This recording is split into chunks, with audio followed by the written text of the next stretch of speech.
On continue de péter les agences bancaires. Enfin, il y a eu des violences extrêmement graves ce week-end à Toulouse.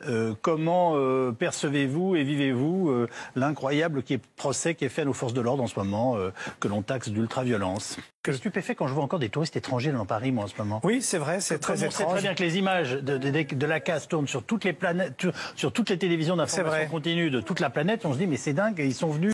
Je reçois quotidiennement des courriers de mamans qui élèvent 2 enfants toutes seules, qui gagnent 1350 € par mois et qui voudraient pouvoir faire leurs courses normalement le samedi, mener une vie normale et qui ont donc les mêmes difficultés qu'une partie des gilets jaunes dont nous parlons, mais qui n'ont pas sombré dans la violence et qui en tout cas pensent qu'au bout de 8 semaines ça suffit. Mais il y a un mystère qui demeure, après ce que vous venez de nous dire, c'est que pour l'instant, c'est exprimé, même si on peut se poser vraiment des questions sur les conditions dans lesquelles les sondages ont été faits, mais un soutien relatif des Français à ce mouvement, qui moi, reste à mes yeux la chose la plus mystérieuse et probablement la plus inquiétante. Est-ce que ça veut dire qu'aujourd'hui, je prends le premier chiffre que vous nous avez cité, en gros, un Français sur 2 à qui on pose la question continue d'apporter son soutien au bordel qu'on voit tous les samedis. Et il y a un Français sur 2 qui soutient notamment cette violence, qui est donc l'expression essentielle de ce qu'on voit toutes les semaines. Un Français sur 2 aujourd'hui est favorable à un changement de régime ou soutient des formations politiques comme le Rassemblement national ou la France. Je vais vous pousser loin là-dessus. Le phénomène des gilets jaunes regarde ce que l'on sait aujourd'hui via Internet et via la mobilisation,